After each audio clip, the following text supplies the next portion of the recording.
Open Your Eyes is brought to you by the Belize Bank, our country, your bank, and Smart, bringing people together.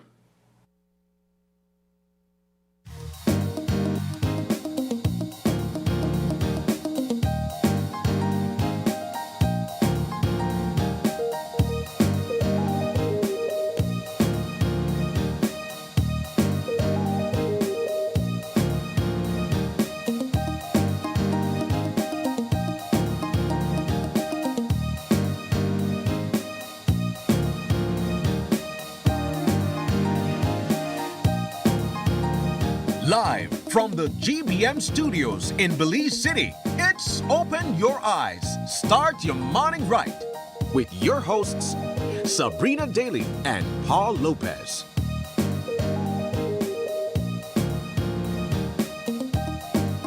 Good morning and welcome to Open Your Eyes. Start your morning right. I'm Sabrina Daly. I'm Paul Lopez. And what's up, Paul? How you doing? It's Tuesday. It is Tuesday. And I'm doing well. The weather is really nice this morning. The sun is rising, and I couldn't have been more excited to be here. I am so excited to be here as well. I know that it is the second day of the week, but we are going in full steam ahead, Paul. We have an amazing show lined up for you guys, locking in so early with us this morning and starting your morning right. And I'm sure that a lot of people out there are looking forward to the conversations we have, whether it's a sit down on the couch or even if it is the first part of the show where we really delve into some of the topics that are trending online and that are trending just across the nation. Yes, and so let's jump straight into it because we have some great conversations to look forward to this morning. Now, the first one coming up, or at least throughout the portion of the show, this one is for people working in high stress environment. You know that people will stress you out, or if you experience burnout from working long hours, we are going to be joined by an expert talking about how to manage stress. So when we done fund this conversation, you should have some tips and tricks to get through the day stress-free. And then we'll also be joined by representatives from the Ministry of Agriculture because, as you know, throughout the course of the year, we also honor key members in the agriculture sector. So we will be highlighting those stalwarts as well. And then moving things on, we'll be joined by an expert in HR. That's Georgia Donaldson, and she will be sharing some insights for Belizean entrepreneurs. And finally, to close things off, we will be speaking to an entrepreneur herself, highlighting Grace Skincare. Now, I know a lot of people have been seeing Grace Skincare take the social media realm and highlight some skincare products as well. She's also been on the show with us before, and so she'll be giving us an update on what she is doing with Grace Skincare.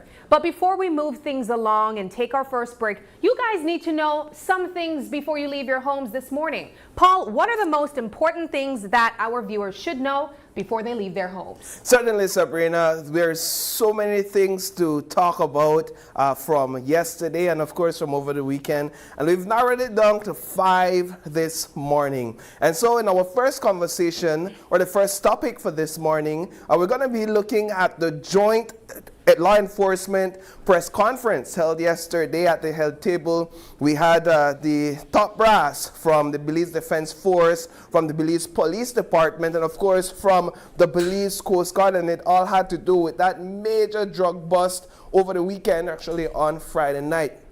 And then secondly, the Ministry of Health and Wellness finally broke its silence on the prescription conversation / controversy. We're going to delve into a bit of what they said yesterday, thoughts on the fact that Dr. Musa misspoke and then offered some clarification on her comments. Thirdly, the Belize Bus Association, they're saying that they cannot go another week without intervention from the Bresenio administration due to the high and rising cost of diesel. How will that impact the transport sector? We're going to be discussing that. Today is Tuesday, so tonight you can expect another, and actually the final installment of Across Borders for this season. So you've been seeing Sabrina's face on Tuesday morning, you'll see your face during news, and then you'll see your face again one final time for Across Borders. So let us know if you've been enjoying that segment. And then last but certainly not least, Kikaka residents protest. Yesterday they took to the streets and they had some very not so nice words to say about selling land and what parts you should sell or not sell. We're going to be having that discussion because those residents on that island are obviously upset with not having enough information about what's taking place. And so these are the 5 things that you need to know this morning. Sabrina, my first question is, what are your thoughts on the fact that the Ministry of Health and Wellness have actually broken the silence on the conversation or controversy surrounding prescriptions? I think a lot of us, it's fair to say, especially women, were definitely tuning in, hoping to get some answers as soon as possible. As soon as last week, we could even say. You would know, Paul, that we dove into this conversation. We opened the phone lines to you guys as well, sharing your thoughts on the contraceptive and the over-the-counter prescription discussion that was taking place. Really started by the prescription chaos of it all, by the birth control chaos of it all. And so for me, I really wanted to hear from representatives of the ministry. We were told last week that they wouldn't be able to share a comment until Monday. And so I think that kind of put everyone on the edge of their seat even more, anticipating what that response would be. I will say, though, after hearing several sides, I know that the minister himself, Minister Kevin Bernard, put out a statement over the course of the weekend as well. I was hoping to hear from him sooner, but I will say that I appreciated his response, even hearing from the Prime Minister and what his wife, Mrs. Briseno, had to say, really holding him accountable, even though that's her husband. And then, of course, hearing from Dr. Musa.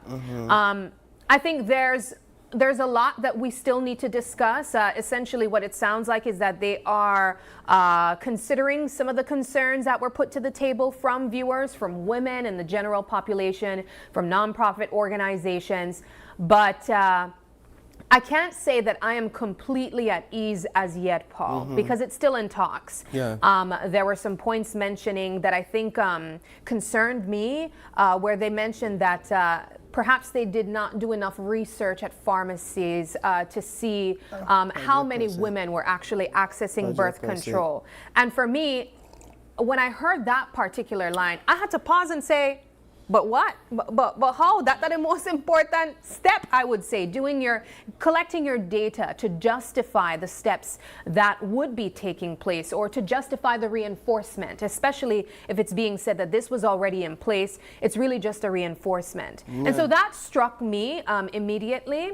But if I could give an overall view of what my thoughts are, I'm hoping that we will continue this conversation, and that saying that we will be listening to further concerns and having further consultations with people isn't just lip service, and actually listening to the people and perhaps considering their thoughts on it. 100%, How about you? Sabrina. One of the sticking points that you made for me is, I think, without proper consultation, the ministry disregarded the importance of community pharmacies, right? I don't think they realized how important these local pharmacies, these community pharmacies, are to the medicinal landscape. How much people rely on these pharmacies. And it wasn't until pharmacies, under pressure or threats of being penalized if they don't demand or require prescriptions for certain drugs, it wasn't until these pharmacies implemented these things, these measures, for fear that the ministry would penalize them, and in some cases perhaps even revoke their license, that they went full steam ahead, these community pharmacies went full steam ahead with implementing or enforcing what has already been on the books.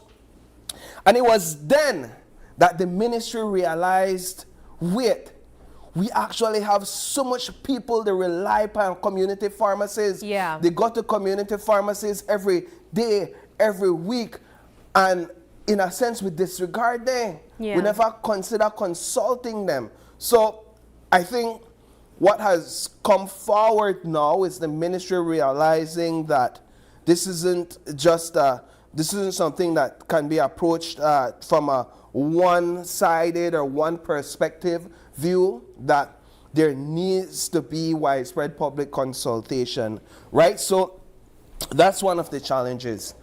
I got it from good grounds, from good sources, that discussions were held yesterday following a press conference with the media, that discussions were held yesterday with members of the pharmacy community, Ministry of Health, etc., and that they're actually considering a phased-in approach of this prescription enforcement.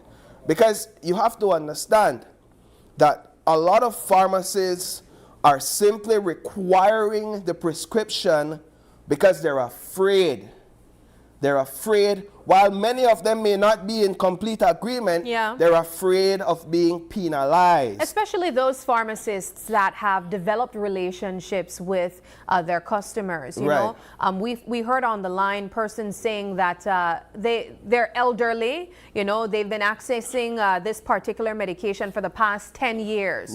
How will you tell this particular patient who has been coming to your business, your pharmacy for the past 5+ years, no, because they can't afford to, I don't know, go and visit a doctor as frequently. So we may be looking at a 12 to 18 months phased-in approach, right?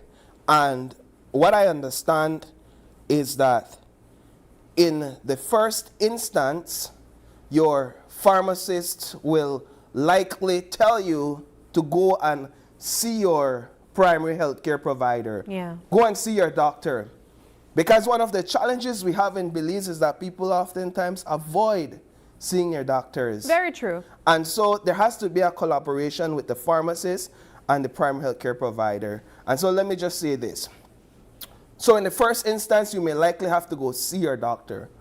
But thereafter, once you come with that prescription, your pharmacist can then dispense, guide, monitor, and you may not have to go and renew that prescription until a year after. Okay. These are some of the conversations that are taking place as we speak, and some of the measures that will likely be implemented as a result. So you could potentially get passes for refills up to a year. Up to a year. That's excellent. And your pharmacist tracks it, and your pharmacist keeps you in the, keeps a track of your records and ensures that you're doing exactly what needs to be done. Because we have a challenge. We have a challenge where in our society, as I've mentioned, we avoid the doctors. And then, for me, this is where I'm at the crossroads. And I'm guilty of it. We avoid seeing our doctors, and we wait till things get really bad. You know, we go to the pharmacy, take this pill, take that pill, and we wait till things get really bad, and then afterwards we go see when it's too late. So there has to be a cross-section and intersection where we can all agree on that this is the right approach. You know, I have to say, though, Paul, that I think that there are certain nuances to this conversation, because indeed there are people who avoid going to the doctor just because, you know, they have some people who think that when you go to the doctor, that when you find out something wrong. So once I don't go to the doctor, I good, right? I know there are a few of you tuning in right now that think exactly like that. But there are genuinely some people who have, because of their economic situation, they cannot place a priority on certain ailments. Let's talk mental health, for example. And I can say this from having close relationships with an individual who suffers from ADHD. which really affects his inability to focus and really perform at high capacity throughout the day. He might be functioning on like procrastinating. He might be procrastinating a lot, and perhaps just like general tasks, it's more difficult for him to carry out because of his inability to focus. If he has been diagnosed formally with ADHD, he started his medication and he developed a relationship with a pharmacy. However, something like that, he might decide not to go to the doctor and update his prescription because it costs more to go to a doctor and have to pay that $75 to $80-something consultation fee, and then have to go to the pharmacy again and update his prescription to pay for those medication. I think it takes us a step back because there are people who are still struggling to understand the importance of prioritizing your mental health. But then also people broke, people not got the money for go Exactly. professionals. So my final 2 points here. The first, very quickly, I also think that this heavy-handed enforcement approach is a disservice to our pharmacy professionals, because I firmly believe and understand that they can learn a lot of the processes and the intricacies of guiding patients, especially where contraceptives are concerned, to fill that gap so that you don't have to go to your primary health care provider. But there are pharmacists who they tell you these are possible reactions that you're going to have. But I'm talking about perhaps more on a certified level. Okay. Right? Where they can be certified, they can be taught these things. Because there are people who are going to study and go to school, they got common sense. And more than common sense, they got education, so they can learn how to do these things. And so you don't have to go to a... So I think that's another approach that has to be taken. Finally, I saw we had a list up there about general sales and pharmacy, general sale OTC, pharmacy OTC, and then Meaning actually prescriptions, right? Yeah. The difference One of the conversations I think that is not being had. We're spending a lot of time on pharmacy OTC, and if you could bring up back that list, one of the conversations we're not having, and I need to ask, and I need for the ministry to perhaps provide an answer. To what extent was the general sales OTC list expanded during this recent period? The general OTC list, these are medications that can be sold in grocery stores and convenience stores. I've come to understand that certain medications were added to this general sales list, this general over-the-counter list, so as to allow more medications to be sold at your regular grocery store. But questions are being asked. Meaning without a prescription. Pharmacy, with the pharmacy, you don't need a pharmacy over the counter. Yes. You don't need a prescription, but you just need to be sold in a pharmacy. So there are drugs that are sold in the store, for example, like Tylenol. Yes. That's on that list. But other medication has been added to that list. And questions are being asked as to whether or not certain stores have the right environment that is required to store certain medication that have been placed on that list as new as a new item for stores to sell. So what has been added to that list, and is it safe for stores to sell? This is another question, and I think we're missing this point, and so we have to follow up that with the ministry. All right, Paul. Well, let's move things along. But before we leave this topic, we want to hear from you guys tuning in right now. I imagine you also heard from the ministry and their response. What are your thoughts on what people are saying? I know we have a comment here from April tuning in. She said, "Good morning, beautiful people. It is obvious that there were so many things that were not thought through with this policy enforcement, there are still communities that don't even have clinics and pharmacies. And that's an excellent point. I believe April mentioned yesterday there are like grassroots pharmacies, right? And even to a point that a caller made that I think even expands this conversation further, there are certain medications that you can't even have access to through NHI. So that forces individuals to have to get private care from doctors as well. But that is an excellent point, April. One of the points also raised by our colleague in the newsroom was the fact that, you know, for a lot of these patients who get their refills every month, it's not even them that go and receive it. They would send Nelly grandson to go and get it. This has to do with maybe elderly persons or disabled persons. And so that's even another conversation that's worth having too. Do you know that certain medication requires air conditioning, right? And so that's why you have specific temperatures. That's why you have certain pharmacies that have air conditioning. It was told to me, and I had no idea, and this is perhaps something that requires a huge cultural and mental shift. But for example, Tylenol. Tylenol requires a certain level of temperature, you know. Really? Yes. If you look at it, and it will tell you that you know, my medicine dry. I know that they feel warm. Exactly.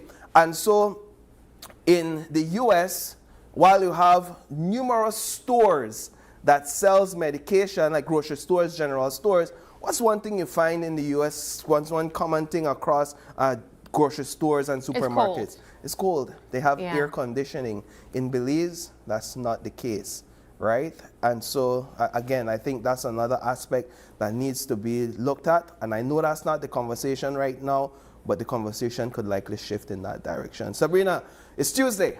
It is Tuesday, and that means that it is the finale of Across Borders. I know that we are quickly running out of time for this segment of the talk show, but I cannot leave before going to our first break without highlighting what an amazing journey this has been. It's the finale of Across Borders, Paul. We are still in El Salvador, and we will be closing off in El Salvador.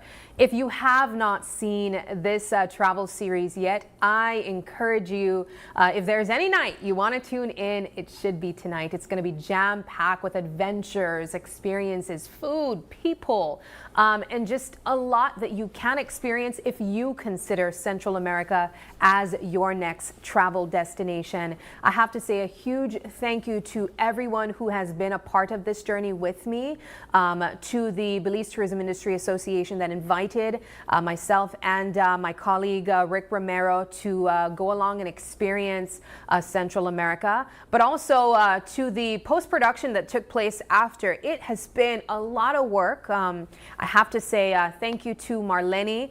She was the executive producer of this show, and so she's been with me walking step by step and piecing together this journey as best as possible so you guys could experience it. But really, I couldn't do any of this. I couldn't tell this story without Rick. Rick was there as camera, right beside me, behind me, in front of me. You know, he himself experiencing some of these very same things. And there are a few moments that I was not able to capture. Paul, I want to tell her really quickly, and even you guys, because this is not on camera. But we were in this town along this stretch in El Salvador called Rutas de las Flores, means the route of the flowers. And it's a stretch of different towns, right? And there was one of this town called Huayua. Don't ask me to spell it for it. Like Huayua, right? And they have this kind of like Saturday market, right? Where a lot of vendors come out and you see a lot of like curious things taking place, and they have like reptiles on display. Some people eat it, some people sell it. And you guys would know I have a very serious phobia for snakes. And so me that El Salvador, I want eat what the people eat. I want move wrong. And so I gone buy one ice, right? I know you thought I would be buying something a little bit more exotic. Snake. So I gone buy ice. And I put lot of milk on it, sir. And Rick is about capturing sights and sounds and B-roll. And I'm like eating my ice, and I walk straight up into a man with the biggest snake around his neck. It sounds like a bedtime story. I'm telling you, I'm so for real right now. When I tell you I run with that ice milk, the fly, Paul, I had to cry. And Rick sees it follows behind me. Sab, what happened? What happened? And then when he realizes it was a massive snake, I can't even finish the ice. Of course, he gets none of that on camera, and I can't continue the tour in Huayua because I was so devastated. I was trembling. Anyways, that's what happens when you cross borders. There's a lot more excitement there, including us trying to take on an entire volcano. You're going to see how that journey goes along. We will be in the middle of a crater in El Salvador, and you can see all of that tonight at 7:30, our finale of Across Borders. Thank you so much for sharing this journey with me. So you crossed borders. Across borders. And you had an encounter with ice. And I had an encounter with several icemen. Okay, let's move on. Oh, you go, right? But Paul, we got to move things along. We are going to be jumping into our weather, getting the eye on the weather from the folks at the National Meteorological Service.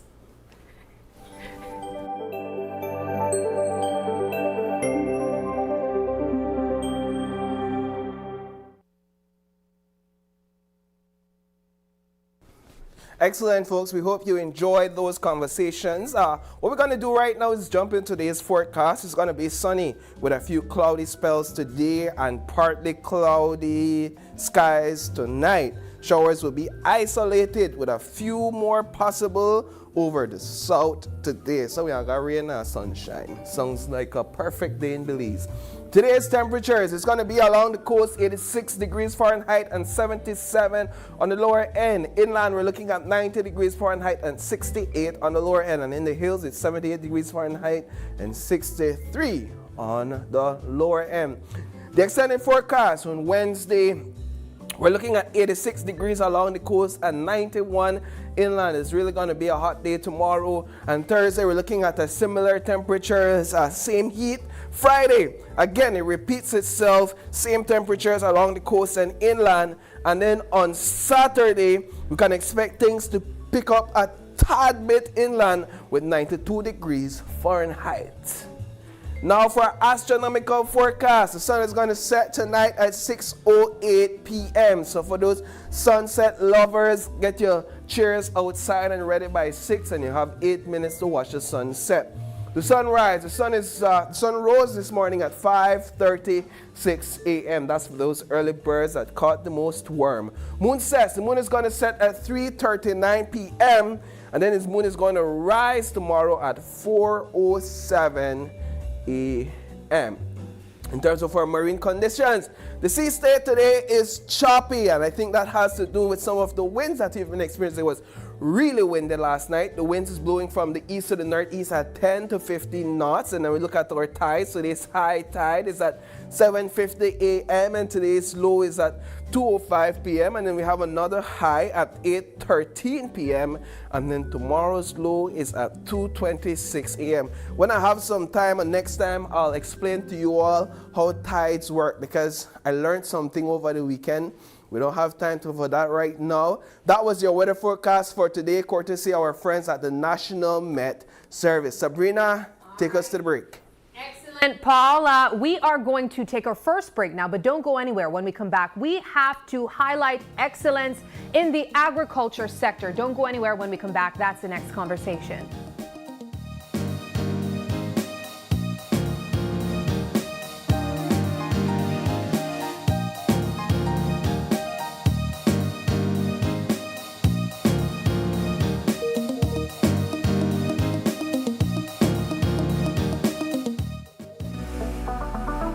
Every idea starts with a curious mind. You're the girls who will build the future. And that's what Girls in Tech is all about, helping you learn, discover, and see what is possible. Each of you, if you want, you can be the innovators of the future. The long-term objectives is to amplify their minds and the opportunities.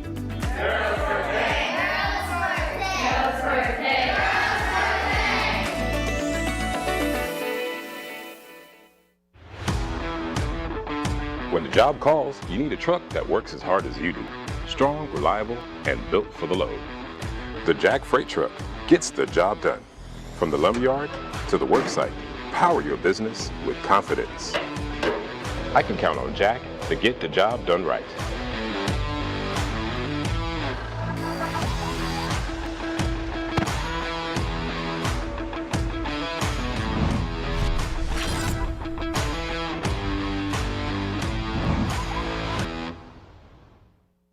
Insurance Fact.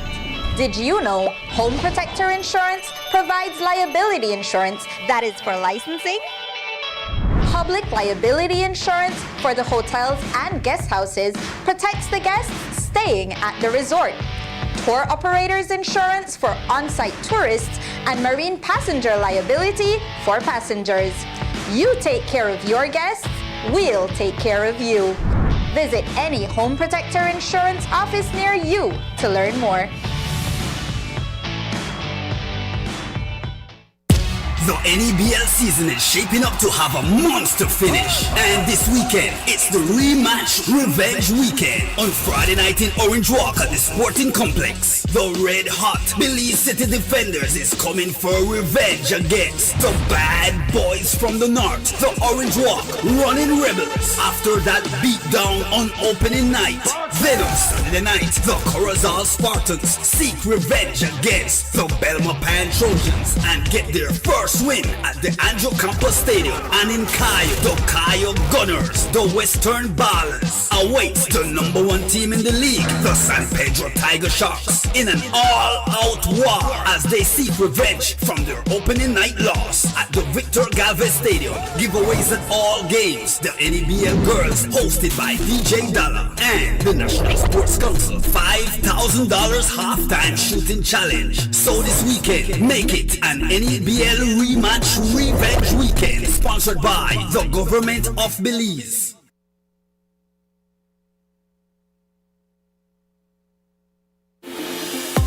We at Fulltech Systems understand that technology isn't just a tool, it's a game changer.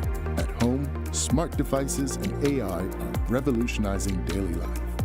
In education, tech is making learning more interactive and accessible for students and educators alike. For businesses and government, it's driving innovation, streamlining operations, and unlocking growth, leveraging tech for better services, infrastructure, and security. At Fulltech Systems, we help you thrive with cutting-edge solutions, partnering with leaders like Dell, HP, Microsoft, APC, Fortinet, Cisco, and Tomie. We deliver the right products for your needs, whether it's boosting efficiency, improving customer engagement, or scaling operations.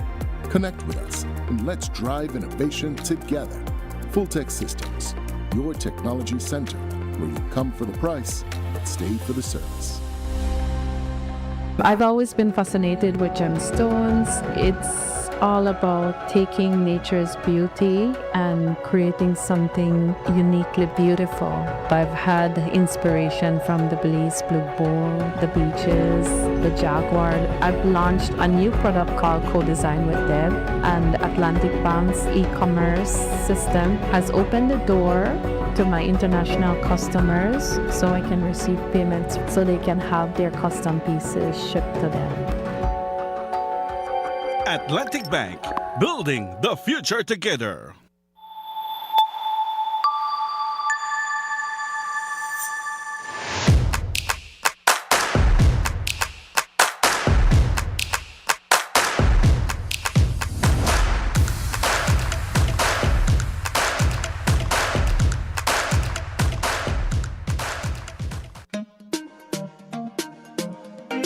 Smart for everybody.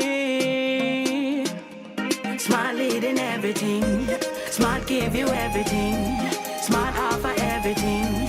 Smart give you everything. North to the east and the south and the west. Smart are the best. Darling, double up my data and give me all the text. In fact, give me a plan for my family. Unlimited calls, so me like it. And smart make everybody feel happy. Bringing people together, me want it now. Smart got love for everybody. Me want my smart plan. Want it right now. Me want my smart plan. Want it right now. More bundles, data plan. Me want my smartphone, internet in my hand. Cause me want my smart plan. Want it right now.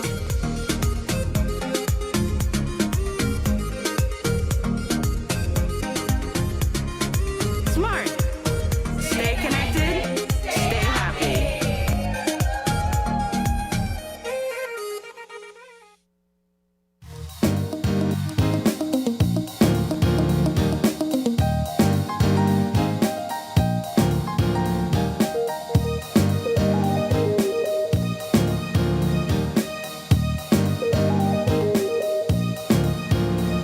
Welcome back. Thanks for staying tuned with us. This is our first conversation for this morning, and we will be digging into the farmers of the year. No pun intended. I like digging, that. right? Yeah. So we have joining us on set the male farmer of the year, none other than Mr. Saulo Mesh.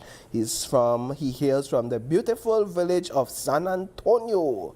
We also have with us the female farmer of the year, Monsieur Alma Pocasangre, and she hails from the beautiful Valley de Paz, Valley of Peace.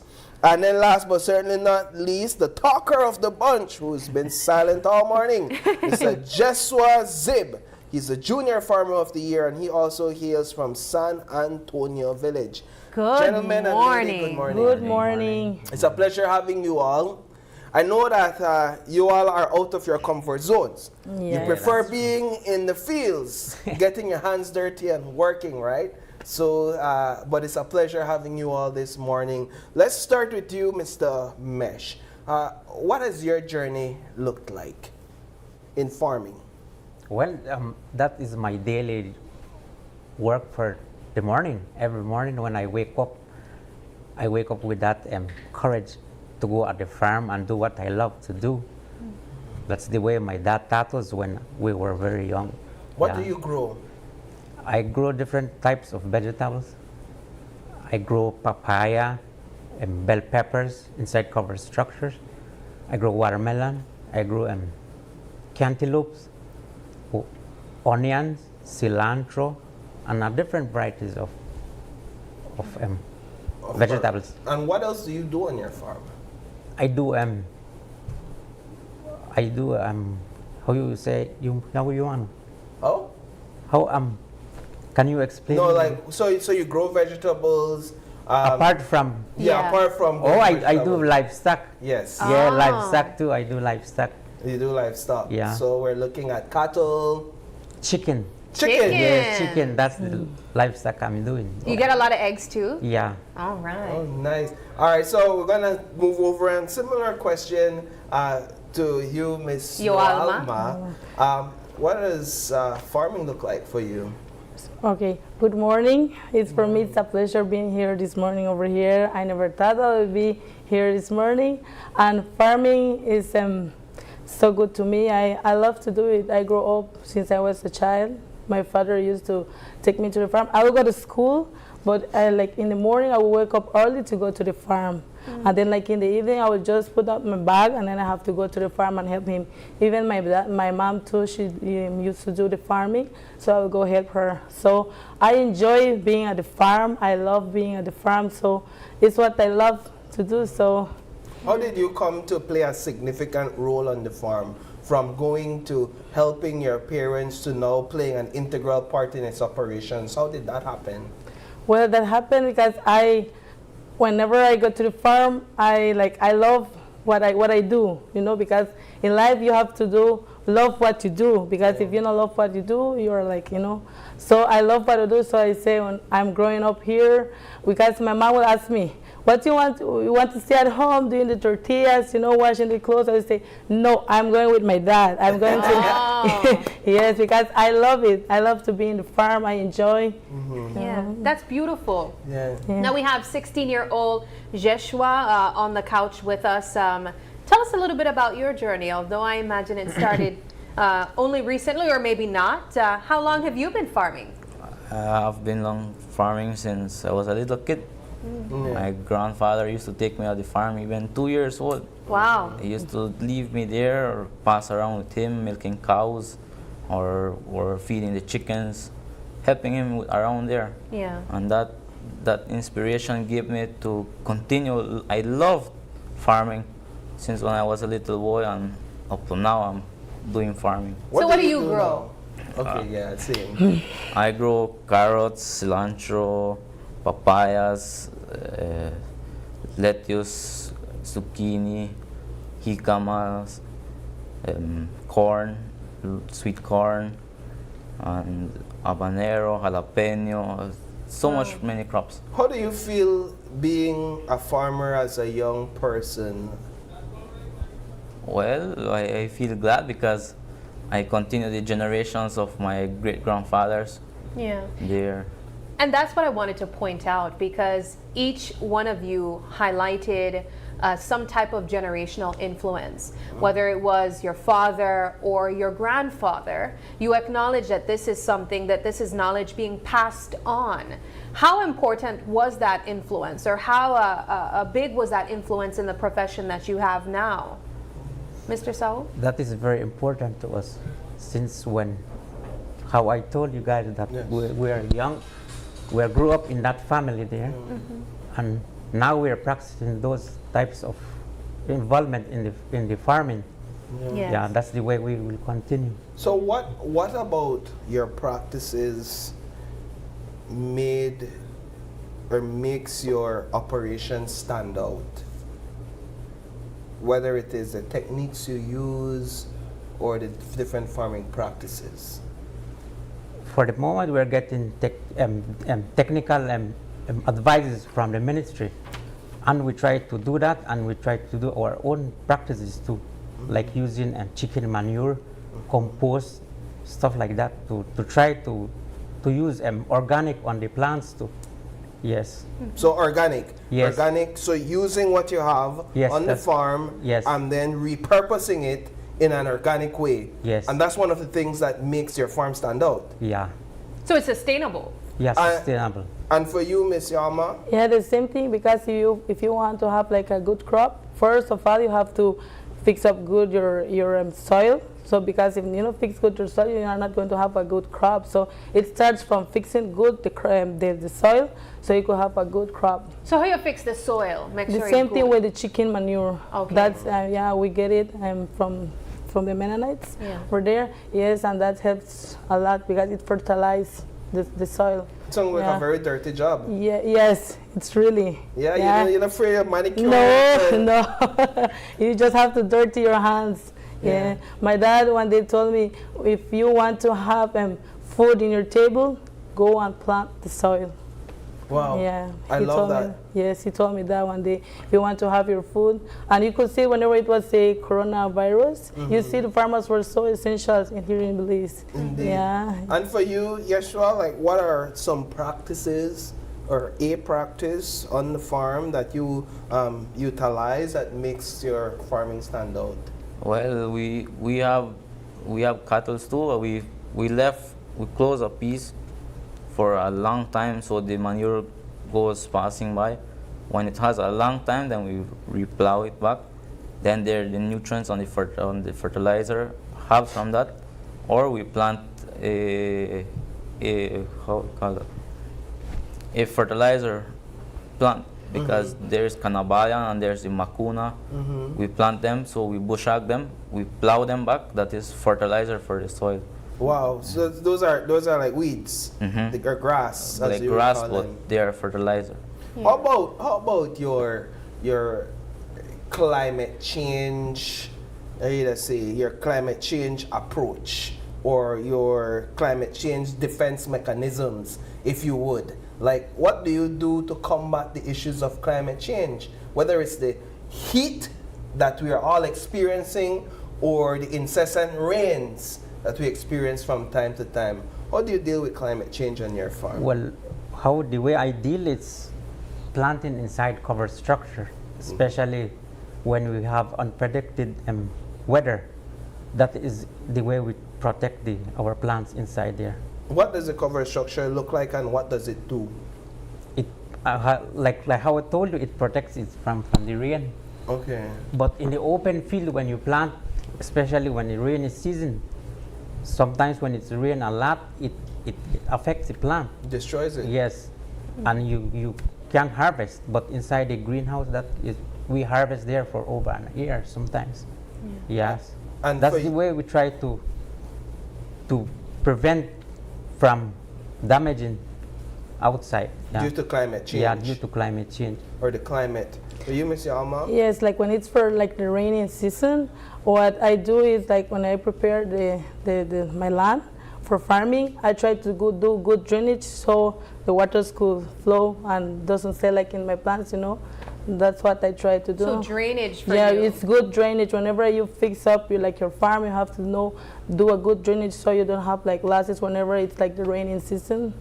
What happens if you don't have the proper drainage? Well, the waters will stay maybe right in the plants, and then you will lose your crop. It'll damage your roots? Yes, it will damage the root. Yeah. Anything especially like the cabbage.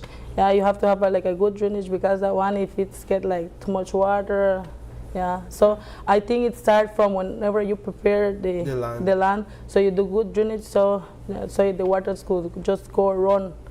Yeah. Joshua, are there any practices that you have implemented to fight against unpredictable weather? And in the dry season, we try to use shed cloths so they go on top, because not all farmers could harvest on the dry weather because there's too much drought.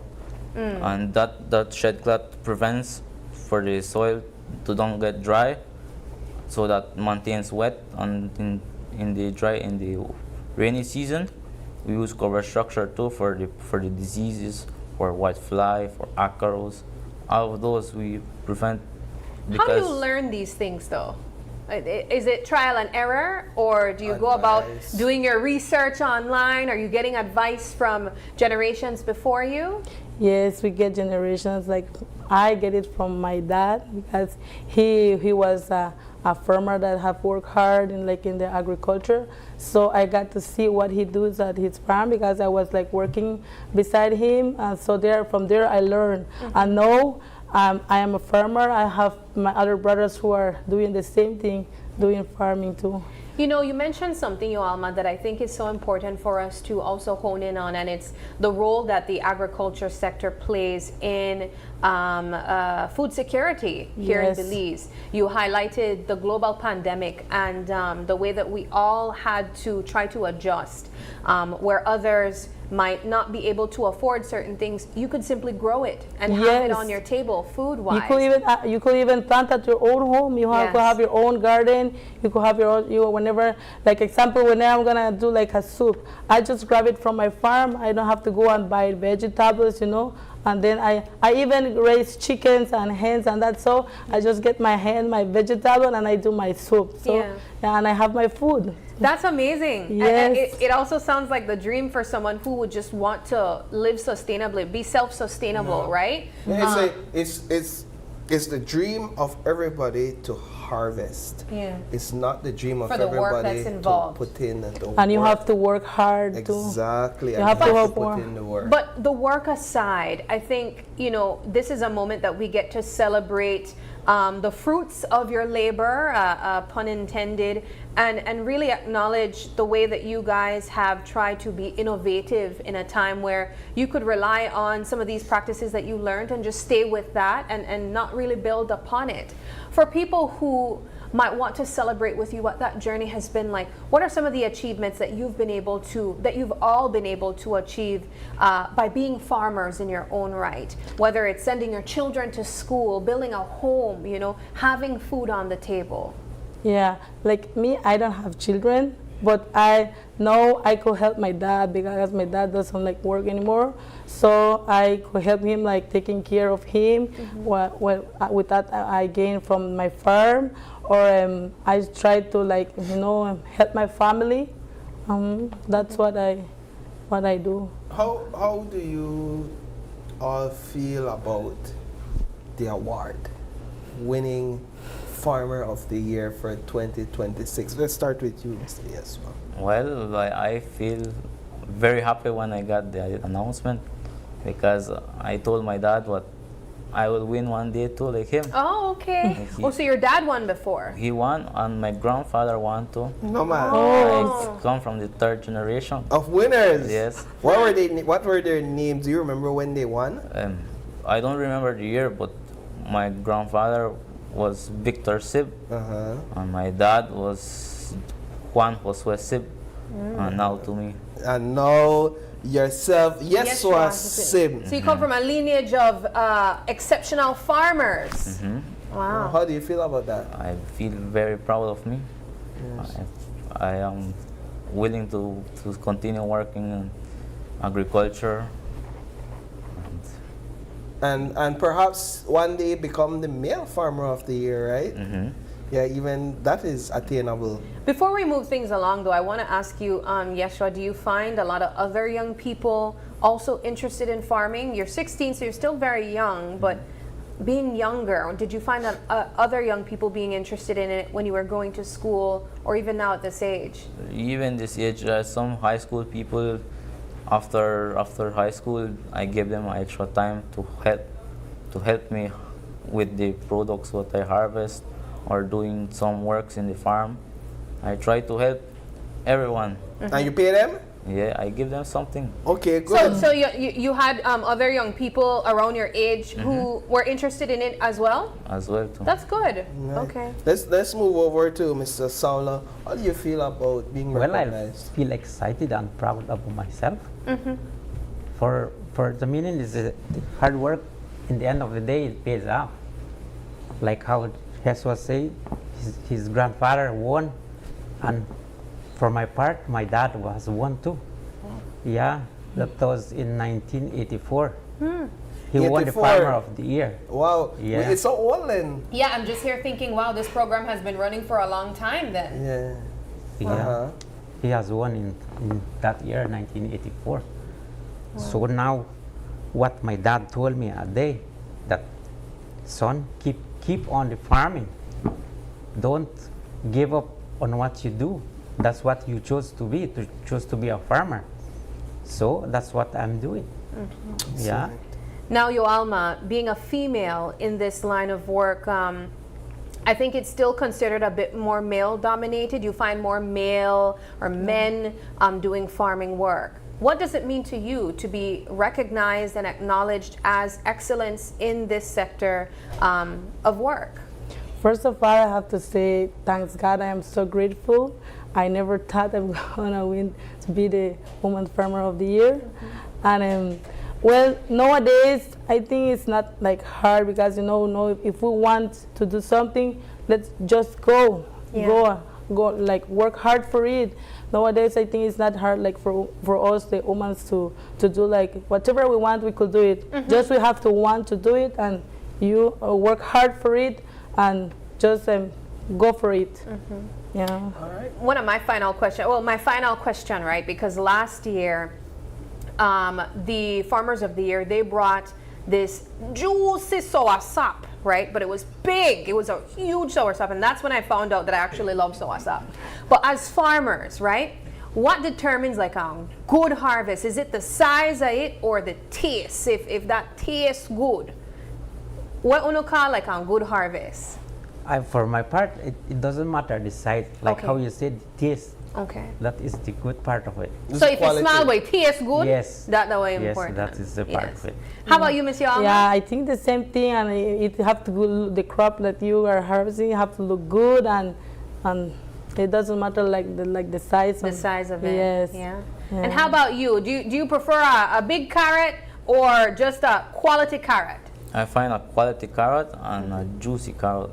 So the taste feels very sweet. Yeah, so size doesn't matter in farming. Yes, it doesn't matter. The taste is it. All right. Yes. Well, thank you so much, guys, for joining us this morning. Congratulations on this achievement. We hope to sit down perhaps years from now with generations after you guys as well, who are continuing this legacy of farming. We wish you guys all the best. Thank you very much. Congratulations. It was an honor for being here. Well, we loved having you. Okay. All right, we are moving things along. Our next conversation we'll be having up after the break is from burnout to balance coping with stress.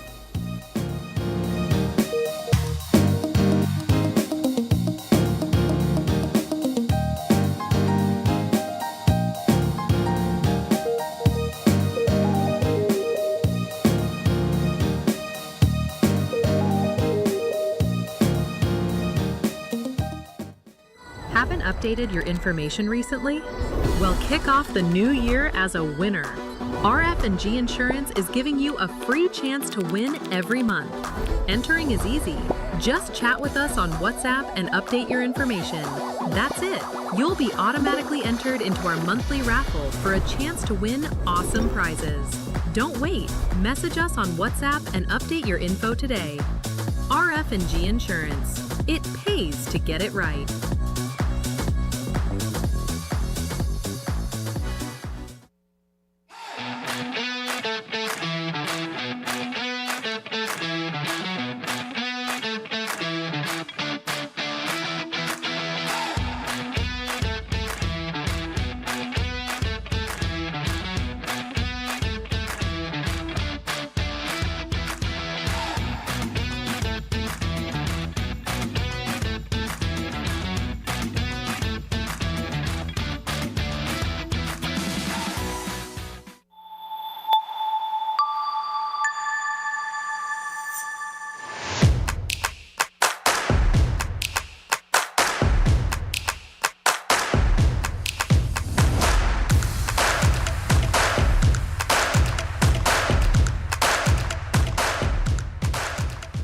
Electricity is essential for everyday life, but behind every outlet, a lot is happening to bring you safe, reliable, and sustainable energy. Let's start at the beginning. Independent power producers across Belize generate electricity using a mix of renewable and non-renewable resources. Electricity travels across a network of high-voltage transmission lines capable of transmitting electricity across long distances. Electricity then reaches your nearest substation, where it is adjusted to a lower voltage, making it safe to travel on the distribution lines you see in your community. From there, electricity makes its final journey from the distribution lines to your home, providing you with safe and reliable power when you need it.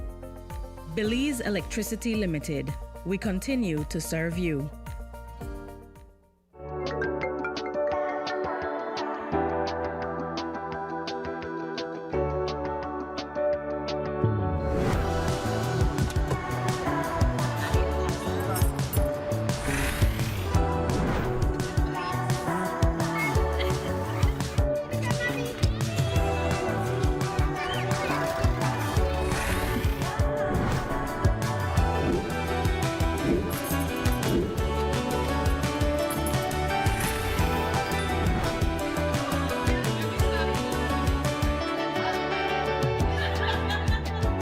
The future is calling.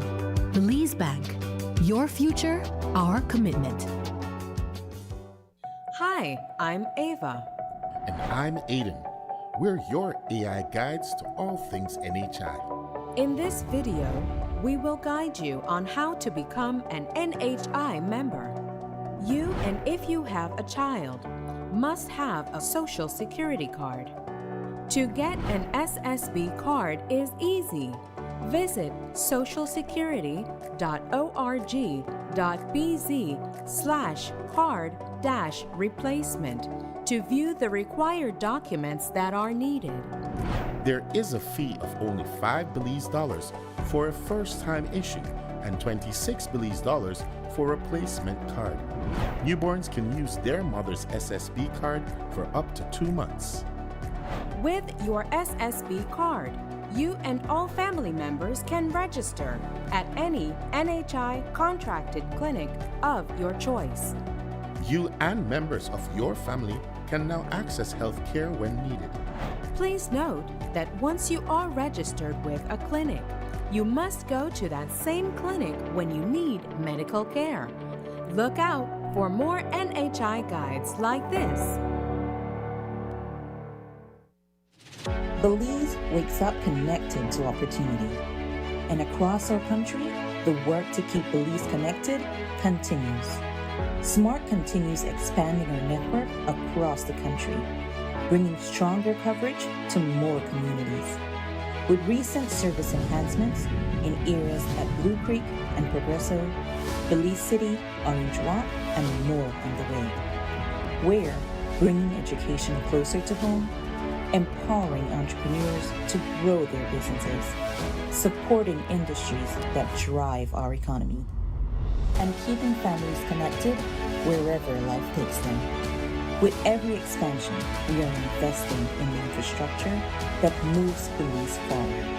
Because connection isn't just about signal, it's about opportunity, progress, and the future we are building together.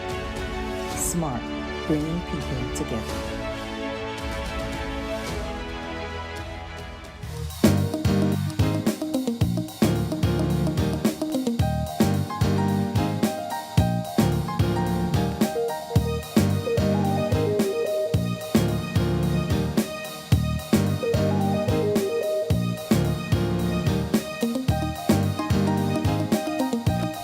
Welcome back. This is our second conversation, and those who have been waiting to have that conversation around managing stress better, come on, sit down. We have about 20 minutes to have this conversation. We're joined this morning by Zahira Lozano. She is a licensed psychotherapist, and she represents Monarch Counseling and Consulting. Good morning, Miss Zahira. Thank you so much for joining us this morning. It's a pleasure having you here. Thank you. Thank you for having me. I'm so happy and nervous and excited to be here. Well, if anyone should know how to calm those nerves and perhaps a little bit of stress, we imagine you would. And perhaps you can walk us through that as well.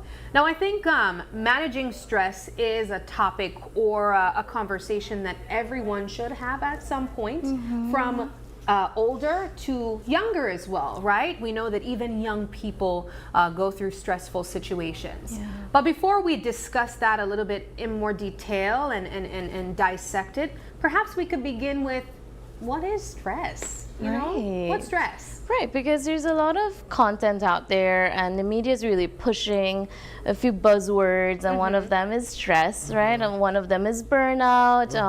That falls amongst a bunch of other words that people are not really understanding to its core. Stress is a natural human response to a certain external stimuli that we as people will take in and will respond to in different ways. Stress is also something that everyone will experience at some point in their lives.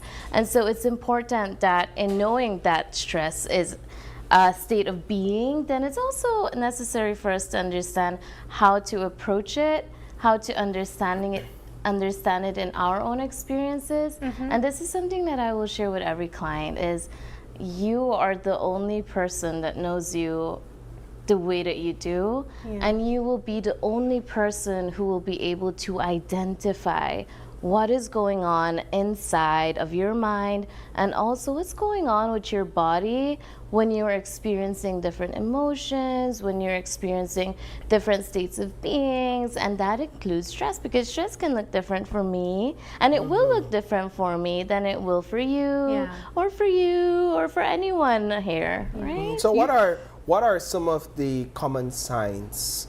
Right, a lot of people will experience similar signs, and some of these, well, actually, let me ask you, how do you know when you're stressed? I love this. She just reverse Uno. Right.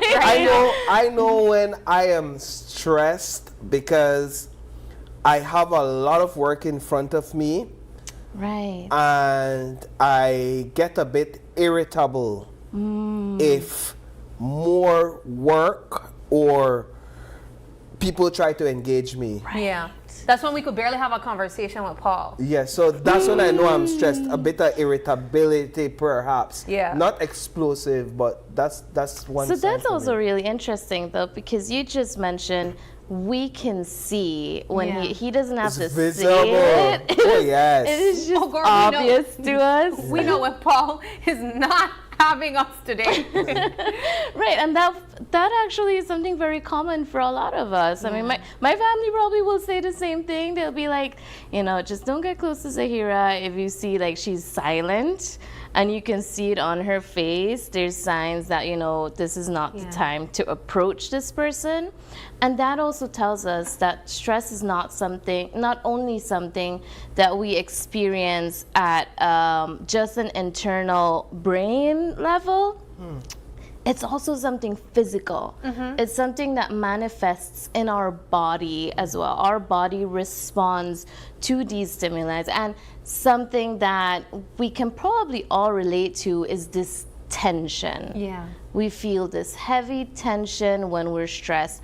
For many of us, it might be like, oh, you know, my head just feels tight right now, behind our neck, or we don't even realize our shoulders are all the way up, You're and we have clenching to your kind jaw. of just you wake up in the morning and your jaw has that ever happened to you? You wake up and your jaw not only is clenched but also it hurts, and you wonder what happened. Did I hurt myself? Did I chew too hard? And all of that is just a manifestation of stress, and different people experience different levels of stress throughout the day.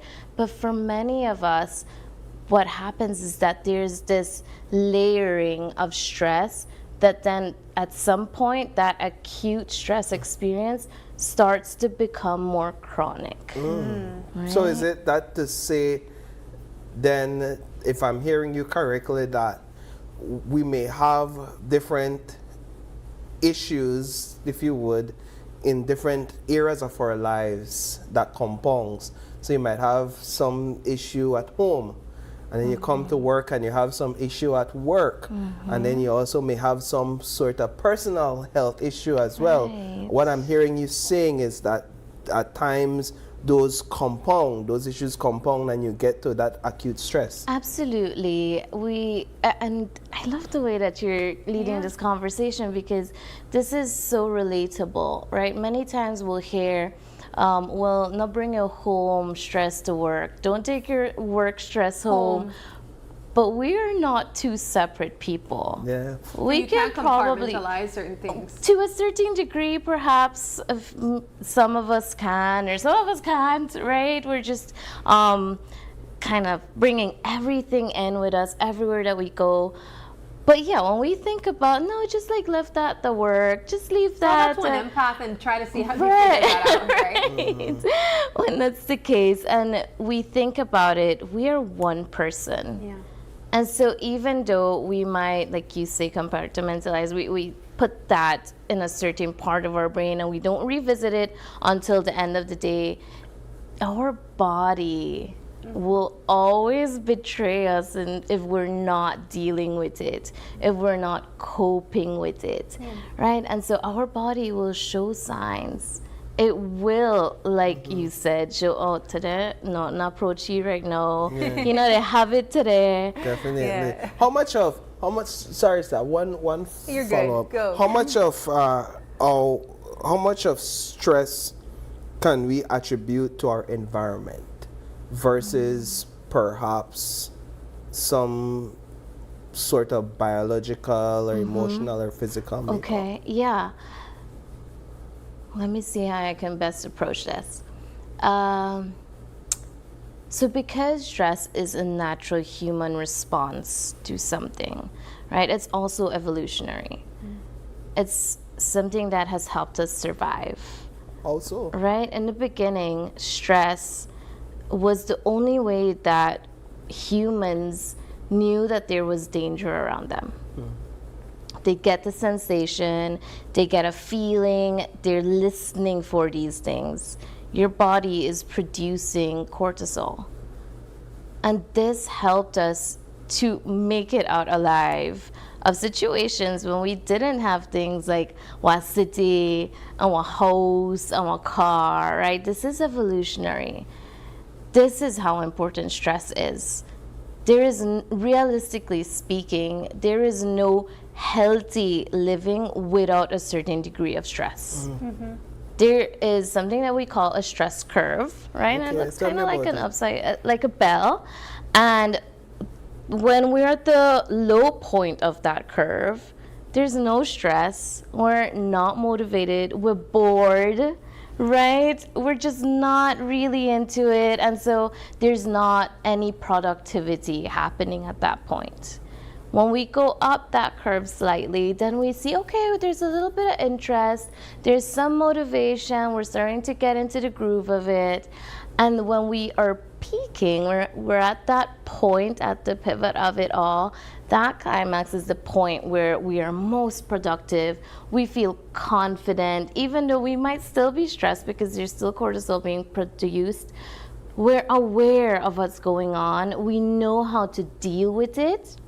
And so even though there's stress there, we still can approach situations in a healthy and functional way, right? You make me want to be stressed.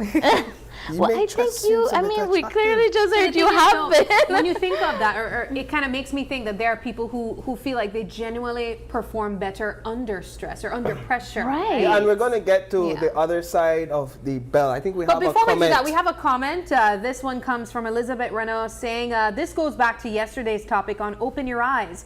Alcohol Awareness Month. People run to alcohol sometimes to relieve stress. Absolutely. Yes. Alcohol is used as a coping tool very popularly locally, right, culturally, but also we see this as a global phenomenon where people are relying on alcohol for just relax. I would just drink one glass of wine, I would just drink one beer for make I could like rest tonight. Yeah. But the reality is that alcohol is an unhealthy coping mechanism. It's even a depressant. We're gonna get to the coping mechanisms. Okay. I wanted you to finish the thought here. Like what happens when you get on this side? Because now I could explain to Sabrina and my coworkers that it's okay, I'm at my optimal stress level, right? So I'm fine. But what happens when you get to the high stress? Talk about the other end of the bell. So you see how self-awareness is so much power? Very much so. Having self-awareness and the language to go with it really helps us to be able to not only express our experiences, but to also understand ourselves and others, right? And so it's about building compassion and also being able to be more strategic with how we move forward. And so if we talk about awareness on this curve, we have, as you can see, which one are we using today? Optimal stress. Right. And now we're at high stress. Okay. Is that how the bell works? I think this one's a little flipped, but we'll just use the curve, right? So let's use the curve. So when we're on the green area, this is optimal. We're confident. We feel good about what we're doing. It's like me right now, right? There's a certain level of stress. I was telling them before the segment, as I walked into the building, I'm like, wait a minute, what is stress? Has a master's degree. Let me go Google it. Right, I'm just like, let me just quickly Google, what is stress? But then when you kind of get into the groove of it, you realize, no, this is good. This is healthy stress. This feels good. I feel confident. I actually do know what I'm talking about. I do know what I'm doing. And I know that I'll be able to overcome this. I'll be able to complete it in a proper way. But that makes me think that there are different types of stress, because what it sounds like is there are certain stress that your body feels when you are anticipating something that you're unfamiliar with. Right. But there's also environmental stress that as Paul mentioned earlier, where you feel this every single day, and it's not necessarily something that you can avoid. Perhaps there are negative factors contributing to it.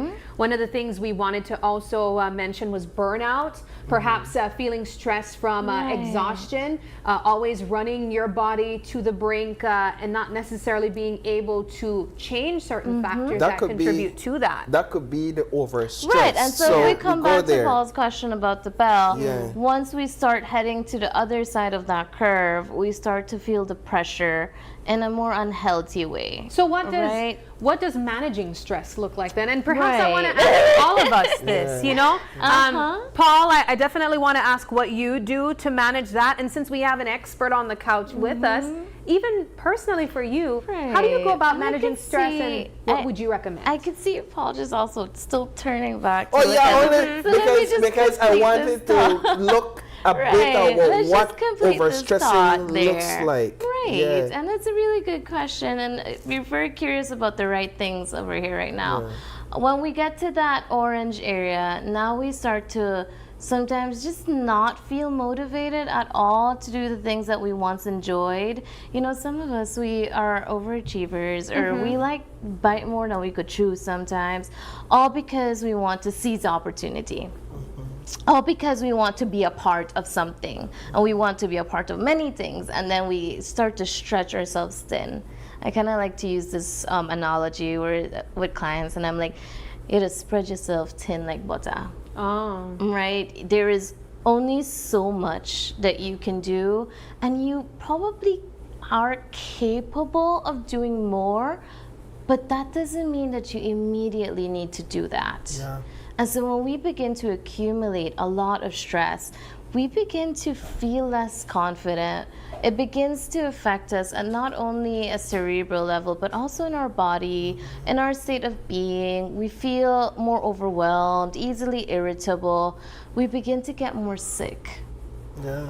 And so as we head down that curve into the more pink red areas, that is where we begin to experience burnout, a lot of illnesses, not only anxiety as a state of being, but also depression as a mental illness, right? We see a lot of people start to get hypertensive, diabetes, even cancer has been linked to something like chronic stress. Yeah, so it's like, it's almost like there's a balance that you have to maintain in your life where stress is concerned. And I hear a lot of people talk about what is a stress weight, right? I pick up weight because of stress, which is, to me, what we're looking at, that high stress level over a long period of time. All of that begins to affect you physically. I really appreciate the insight. I think it helps us to understand where we are and where we can be. And if I look at you, you spoke about having stress and coming on set, but managing it. Now, if you came here on set and you couldn't help control your breathing, for example, and you were just all over the place, that would be high stress, I think. And then we would have to figure out how we could calm you down, or perhaps even get you off set and have you see a psychotherapist, right? But we wanted to go over to now, how do we cope? Yeah, so we have only a little bit more time left, but we want to end the conversation on what we can do to manage stress. Okay. And I was asking earlier, Paul, for you to identify and list some of the practices that you do to manage your stress. So for me, one of the things, I think one of the takeaways from this conversation for me, I look at what I can do moving forward. Decrease the amount of I can decrease the amount of stress I experience by managing the expectations that I have of myself and communicating where I'm at, right? That's what you will do. Yes. So but what do you do now? What do I do now? How do you manage your stress? I don't have a management practice. I just get stressed, and then I go home and I'm less stressed, and then I come back and I'm more stressed. Okay. That's how I manage my stress. Yeah.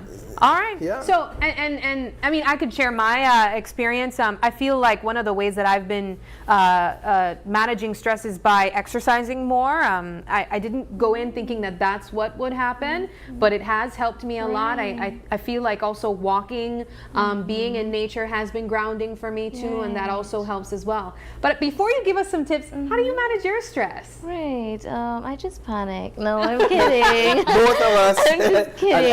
All right, if I come back to some of the things that we've shared, right, I think for me, what I am a professional overthinker. Yeah. And so for me, something that was really important is being able to identify when I'm falling into that spiral. Right, because overthinking, and we could do a whole segment on that too, but overthinking is something that will naturally bring about a lot of stress. And so for me, it's about slowing down, assessing where am I right now, grounding, right? And so coming back to the here and now, recognizing what I'm worrying about, what can I do about it right now? And if I can't do anything about it, and it's still stressful, then how do I show myself compassion right now in this moment? Where there's so many limitations keeping me from doing something more actively. And so I'll take some deep breaths. My family is aware that because of the type of also job that I have, after the workday, I just need some time to myself. Same. Yeah. I just need no one to look at me, nobody talk to me. I'll pop in my headphones, or I'll just have something playing while I'm doing something in my own space, more privately. And so I take the time to be intentional about replenishing, right? We have a viewer here saying, I have different ways to cope. It depends on how I feel. There are times I listen to heavy metal music and I sing out loud. Other ways, I cry until I fall asleep. Finally, if it is bad, then alcohol, that is not good for my health. He also responded to his comment and said, oh, I always do my running and run miles to feel release as well. Yeah.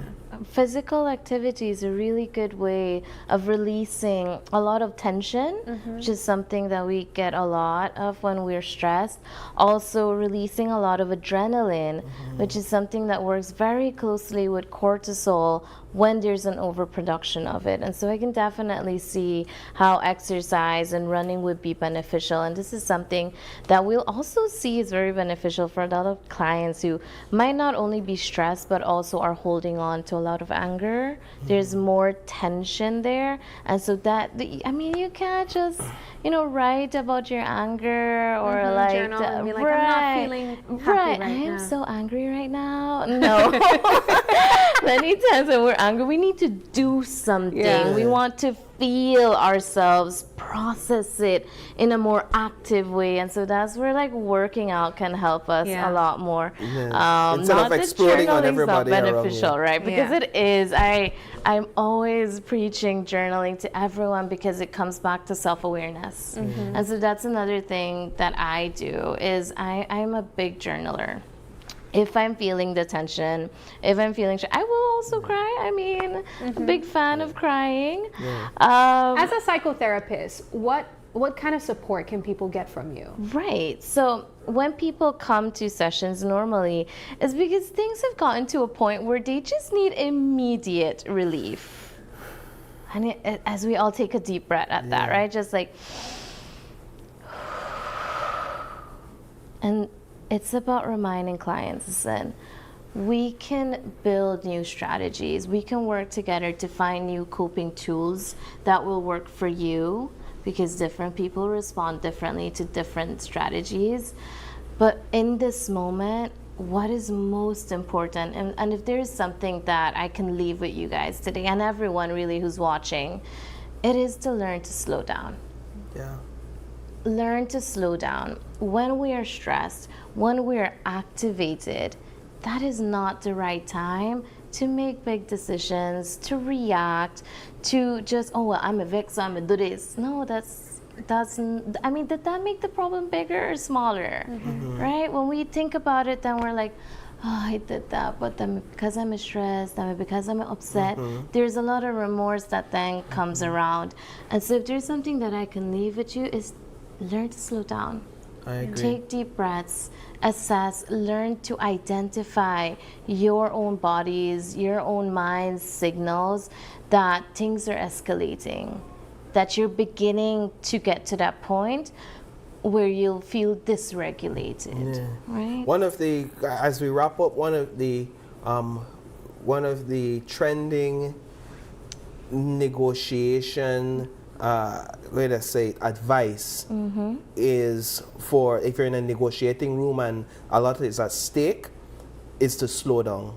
Right. Because this person that moves, that has like the slowest, that is slowed down in the negotiating room, that individual is able to clearly think.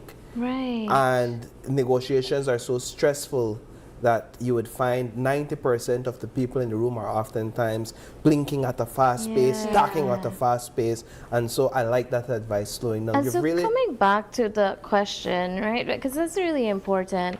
Sometimes most of the times, we learn our coping tools based on observation and what we've seen our families do, and which is why drinking is such a big one. What we've observed our colleagues do, our friends, our boss, right? And so we take a lot of that and we begin to practice it. But when you are in an environment that is not really showing you the tools that are either healthy or that will work for you in particular, or that feels like a good fit, then we can feel pretty confused as to what to do. I know that I'm stressed. I know that I'm struggling. I've tried that one thing that they told me, this other one tell me to do this, another work for me. What do? I just feel kind of stuck in this. That is when it's probably a good idea to reach out, right? I mean, you guys can see I'm not that intimidating, and I try read nobody. So before we close off, then, how can people reach out to you? You represent Monarch Counseling and Consulting. How do we get? So we have a website. We're also on social media, on Instagram and Facebook.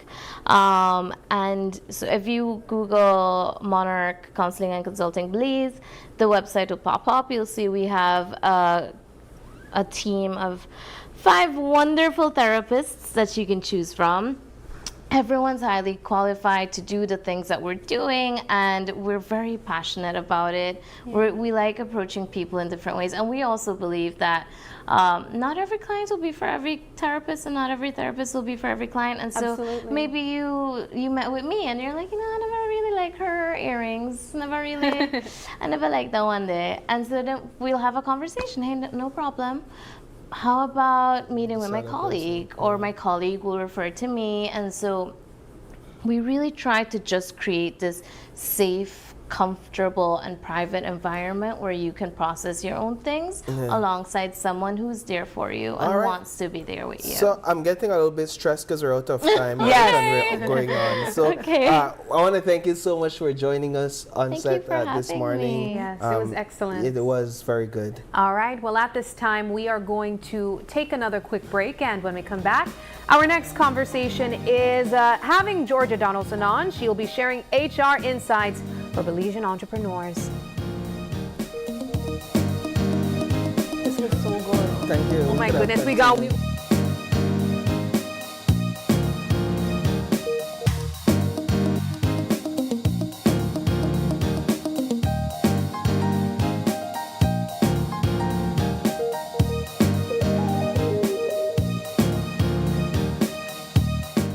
Belize wakes up connected to opportunity.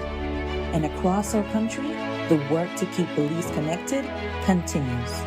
SMART continues expanding our network across the country, bringing stronger coverage to more communities. With recent service enhancements in areas at Blue Creek and Progresso, Belize City, Orange Walk, and more on the way. Where bringing education closer to home, empowering entrepreneurs to grow their businesses, supporting industries that drive our economy, and keeping families connected wherever life takes them. With every expansion, we are investing in the infrastructure that moves Belize forward. Because connection isn't just about signal, it's about opportunity, progress, and the future we are building together. SMART, bringing people together.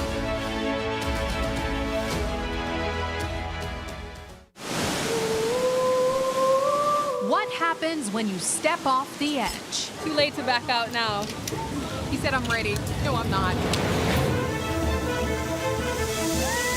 And land somewhere unexpected. Sometimes it breaks you open. Wild at root? That is very bitter. But sweet on the tongue.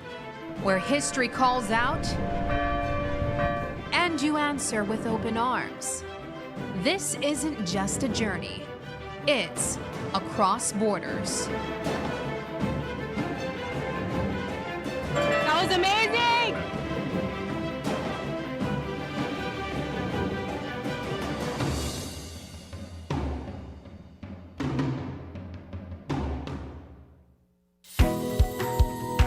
In the heart of the Kaya district, Calico Jacks is proving that sustainability and success can go hand in hand.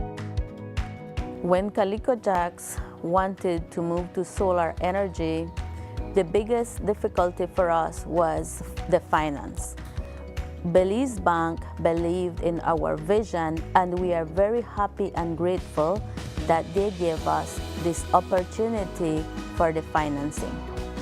Through the Credit Risk Abatement Facility, a partnership between Belize Bank and the CARICOM Development Fund, small and medium businesses can access financing for renewable and energy-efficient solutions with reduced collateral requirements.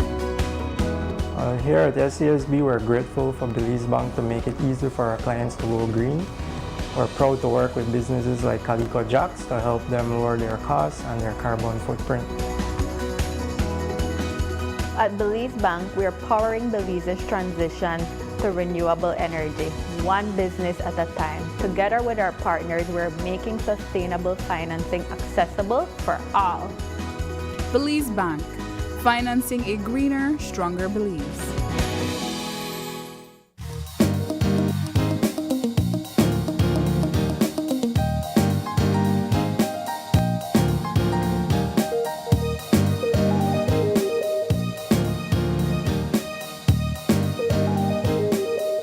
Welcome back. Thanks for staying tuned with us. This is our third conversation for this morning, and it's all about HR insights for Belizean entrepreneurs. And we have joining us via Zoom the Managing Director of Corporate Options. Good morning. Ms. Georgia Donaldson.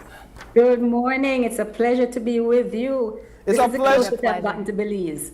Yes, it's a pleasure to have you. Where are you zooming from? The Caribbean? Yes. Yes. So I'm living in Trinidad and Tobago. I'm Jamaican living in Trinidad and Tobago. So I'm a Caribbean girl. right there. Yeah. That's Have you had the opportunity to visit Belize before?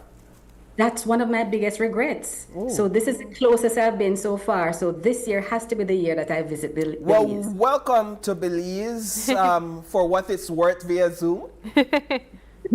Yes, thank you so much. It's a pleasure. Tell us a bit about the work that you do.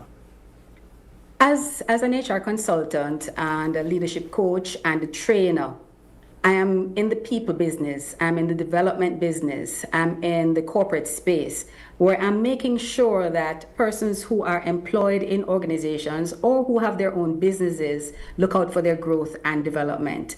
And in doing that, they're also looking out for the organization's growth and development. So I offer leadership coaching, HR consulting, guiding the HR people in organizations, and also doing learning and development programs. What are some of the HR challenges or solutions that clients would seek from you?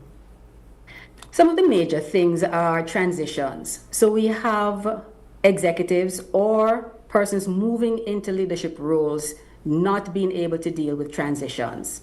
So how do I move from an employee into a supervisor, supervising persons who were my peers? One of the biggest challenges. Also, how do I get my team to work together? So those are some of the things. And when we think about organizations trying to pull engagement of people together, those are some of the major challenges. It's really about relationships. And I want people to build and grow their relationships. You spoke about challenges, but I really want to highlight the importance of having HR in business development. How important is that? Oh my, that is the foundation, because guess what? The four walls in your organizations, that's not what builds an organization. That's not what builds a business. It's the people. So too often we talk about the what, the business, the results, and so on, and forget the how. Or it's the the who. people. And the who, yes. So it's the people who do the things that are required to make that organization work and to tick. One of the things you highlighted from the onset is the importance of relationship. Oh, yes. Why is relationship important, especially in a space or a time when we oftentimes neglect that aspect because it's too, for a lack of a better word, mushy, or the word has this affectionate connotation, and we're in business, we're professionals, we're not here to have any relationships with each other, if you would. And I would caution leaders who think that way, because when you think of your home situation, your social situation, every person you deal with, you have a relationship with them. So we want to take that connotation away from relationship that thinks that it is just a love, that kind of relationship, or a sexual relationship. We have professional relationships, and it's very important that we think of our relationships at different levels. So the relationships that you have with your peers, the relationships you have with the persons reporting to you, the relationships you have with the persons who you report to. So very important, because if those relationships are on shaky ground, then everything else that you do will fall apart. I think, so when we talk about relationships, we're talking about how do we communicate with each other and how do we respect each other. You know, there are still some thoughts, though, that people have about human resources representatives, and they would oftentimes say, I can't necessarily think that HR is about the people because they're hired by the business, you know? So really, your role is to just protect the business. What do you say to people that think that way? My goodness, I hear that one all the time, Sabrina. And HR really is about what's right. So HR, of course, is employed by the business. The business has to be the ones to pay everyone in the organization. But HR is for the business. HR is for the people in the business. HR is for the good of the organization. And that organization is made up of the persons who are employing you and the persons who are employed. What we stand for is what is right and what is just. If the business or the leaders in the business are in the right today, that's what we stand for. Right. If tomorrow it's the employees who are in the right, that's what we stand for. It's always a difficult situation, but seasoned HR professionals understand that tightrope and know how to navigate. One of the things I've seen, Sabrina and Ms. Donaldson, is that take for example the BPO sector here in Belize. They've done something with their HR where, for the most part, they're not necessarily calling it HR. They're kind of using the word culture and company culture executives per se, kind of switching. Like, what is that about? Naming is important. Think of your own names. And there are some persons who have names that they don't like. And there are some names that conjure up different images. So naming is important. It's not the end all and the be all, but it's important. So what we have been seeing over the last 5-7 years is a shift from just HR, calling it HR, to calling it people and culture, or people and the capability. Because when you say human resource, it sounds a little remote from people. Sound too corporate. You talk about people and you talk about culture because it's what they live, then it resonates with them more. You guys sound like business anthropologists, the study of people in the work environment. But what I want to move things along and talk about is a little bit more specific to what the topic was this morning. HR in entrepreneurship and what that could look like. I know that there are entrepreneurs across the world, but here in Belize, we have a fair share of small businesses and entrepreneurs as well. How do you go about inserting HR practices and HR principles into small businesses or entrepreneurship, especially when you have a small team or maybe a two-man team? Yes. And there are lots of those businesses cropping up all across the Caribbean, and that's a wonderful thing. What I say to these entrepreneurs is, do not forget your foundation. To your people, that's the foundation. Because without them, your organization will fall flat. So take it one step at a time. Understand the culture that you want to build. And when you understand the culture you want to build, that is now going to guide you in the processes and the policies that you want to put in your organization. So for example, if you want your culture to feel light and inviting, then some of the draconian things that other organizations may have in their policies, you would not have in yours. So if you're a small organization versus a large organization, the policies and procedures will differ. And the culture that you want to build will dictate how you put those structures in place. But you know, Ms. Georgia, you're saying policies and procedures in these small organizations, but I feel like I can hear some entrepreneurs speaking through the screen right now and saying, Ms. Georgia, I have none of that. I am just, you know, a Facebook page and an Instagram page operating online, and I'm growing my business as we speak. Where do you go about even beginning the process of something like that if you're just a budding business? Right. And that's the danger I face sometimes when I do myself out of work, because I can say to them, there's ChatGPT.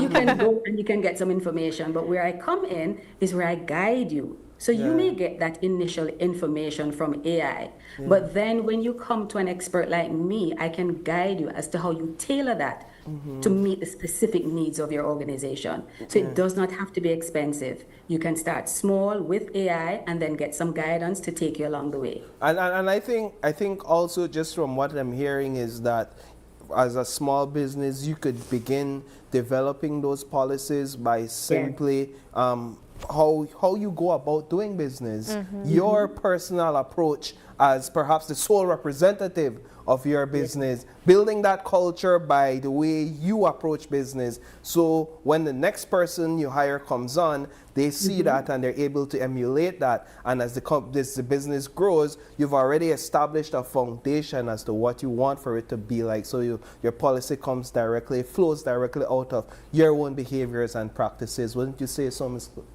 That's perfect, Paul. You hit the nail on the head. Because what you don't want to happen is that when you start growing and scaling, you are now scaling on a shaky foundation. So if you start small and you start building your policies and procedures, as you grow, they grow with you. But you have already laid that foundation. I wanted to go back to a comment you made about transition. What would be your advice to employee transitioning into a supervisor or leadership role or a managerial role and having to now be superior, if you would, to the colleagues that they or a leader in their own right. Right, and to the colleagues they sat down with and ran jokes with on a daily basis. Now they have a different role. What's your advice? Yes, persons moving from a position as a peer into a supervisory role. Some people say they'd rather jump from a plane than be in that position. Oh, wow. Because the same persons you used to have lunch with in the lunchroom every day, you are now supervising them. And they have a totally different view of you. What I would say to you first is stop and reflect. Think of the environment that you had when you were that peer, that person. And what is the environment you want to create for the persons who you will now be leading? That's one thing. And then the other thing is make sure you find a mentor, someone who will help to guide you along the way. So it can be someone in your organization who will help to guide you, or you can find someone externally. So a mentor or a coach to help you along that journey. But never think that you should walk that journey alone. It can be challenging. Are there common mistakes that businesses make when it comes to bringing on new talent or staffing? Yes, there are. One of the things employers do that they don't recognize sometimes is and they talk about fit. They interview persons and they say, yes, they have the qualifications, but they're not a good fit. And what do they mean by that? They have built a culture in their heads about what they're looking for. And because that person is not the exact fit, may not be gregarious as they are, that's one mistake.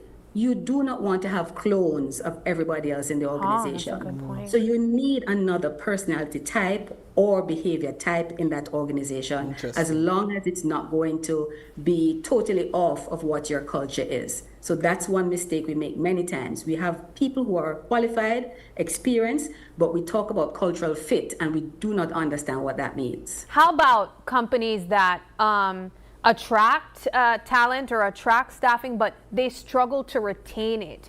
What are some common mistakes or some common challenges that attribute to that and ways that they can fix it? I think in Belize you may have that same challenge where you have at least 4 generations in one organization. Yup. So your baby boomers, we would know about them, right? Yes.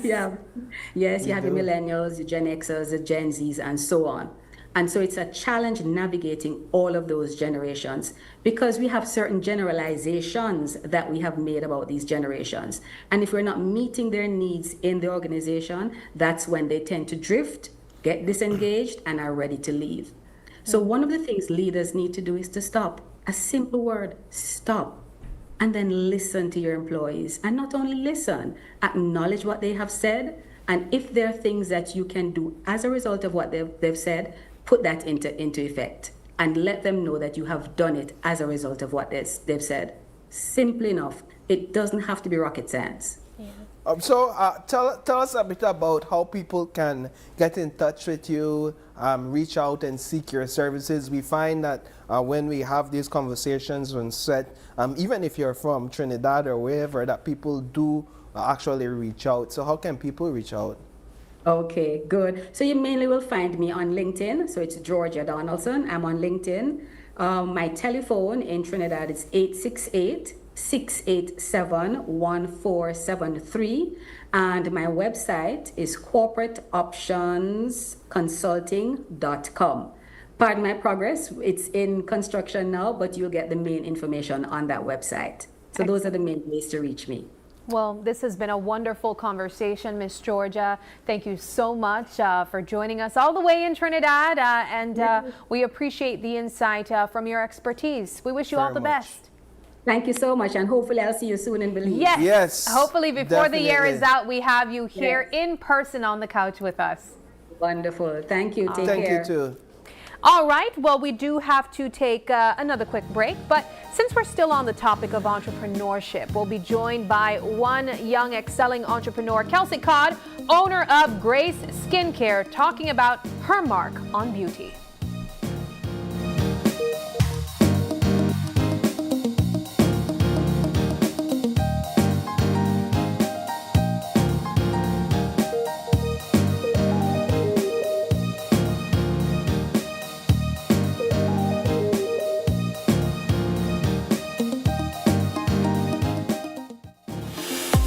We at Fulltech Systems understand that technology isn't just a tool, it's a game changer. At home, smart devices and AI are revolutionizing daily life. In education, tech is making learning more interactive and accessible for students and educators alike. For businesses and government, it's driving innovation, streamlining operations, and unlocking growth, leveraging tech for better services, infrastructure, and security. At Fulltech Systems, we help you thrive with cutting-edge solutions, partnering with leaders like Dell, HP, Microsoft, APC, Fortinet, Cisco, and Tomy Inc. We deliver the right products for your needs, whether it's boosting efficiency, improving customer engagement, or scaling operations. Connect with us and let's drive innovation together. Fulltech Systems, your technology center, where you come for the price, but stay for the service. I've always been fascinated with gemstones. It's all about taking nature's beauty and creating something uniquely beautiful. I've had inspiration from the Belize Blue Bull, the beaches, the jaguar. I've launched a new product called Co-Design with Deb, and Atlantic Bank's e-commerce system has opened the door to my international customers so I can receive payments so they can have their custom pieces shipped to them. Atlantic Bank, building the future together.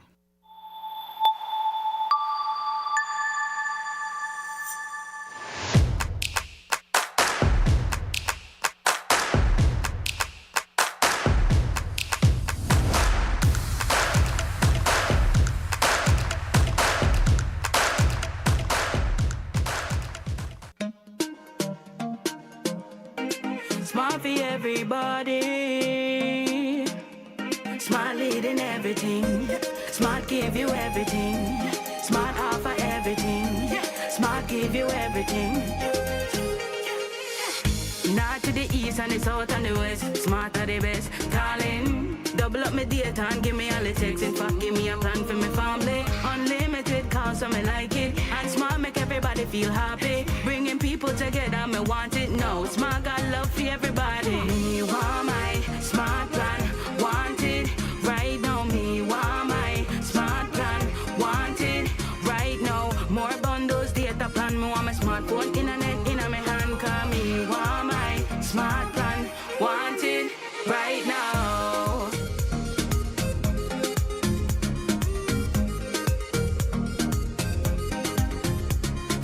Smart. Stay connected. Stay happy.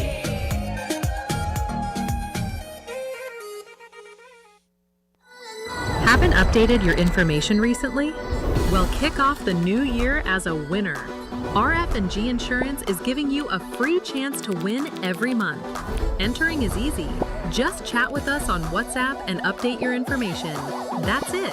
You'll be automatically entered into our monthly raffle for a chance to win awesome prizes. Don't wait. Message us on WhatsApp and update your info today. RF&G Insurance. It pays to get it right.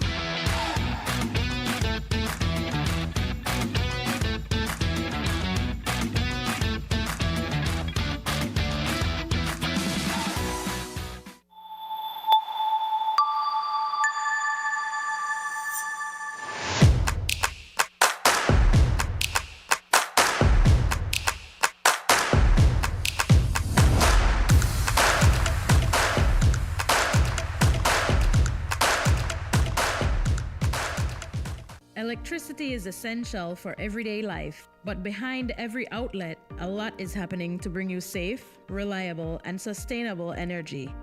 Let's start at the beginning. Independent power producers across Belize generate electricity using a mix of renewable and non-renewable resources. Electricity travels across a network of high-voltage transmission lines capable of transmitting electricity across long distances. Electricity then reaches your nearest substation, where it is adjusted to a lower voltage, making it safe to travel on the distribution lines you see in your community. From there, electricity makes its final journey from the distribution lines to your home, providing you with safe and reliable power when you need it. Belize Electricity Limited. We continue to serve you.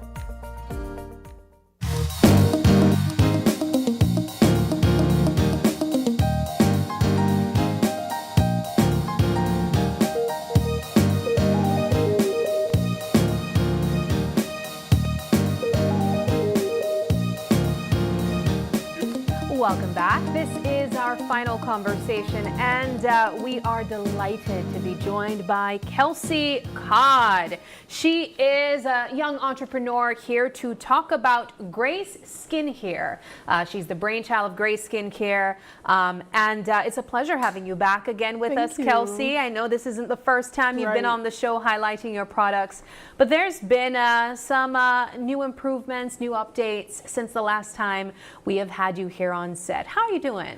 I'm doing good. Thank you so much for having me. It's a blessing and honor to be here again once more to speak about my business and its progression. There has been a lot going on in terms of the overall progress of my business and how it has been, you know, emerging into different spaces. It's so exciting because you are a young entrepreneur. I always enjoy sitting down with young people who have put themselves out there, you know, and found innovative ways to find like solutions to problems. We know that skincare is a big deal all over the world. There are so many businesses and a lot of money that we spend on products as well. But you have found your own way by breaking into this field and giving us like organic solutions as well. Talk about how you got into this in the first place. Right, so just to give a background, I always had suffered from acne growing up, and it definitely took a toll on my self-esteem and how I showed up in certain spaces. So I would always be in the background or in the kitchen mixing different products, trying different scrubs, different butters at home. And so from there, it just gradually progressed. As I got older, I had went to different dermatologists and I didn't really see the improvements that I wanted. So I said, let me turn to natural remedies and see if it can help me with my skin.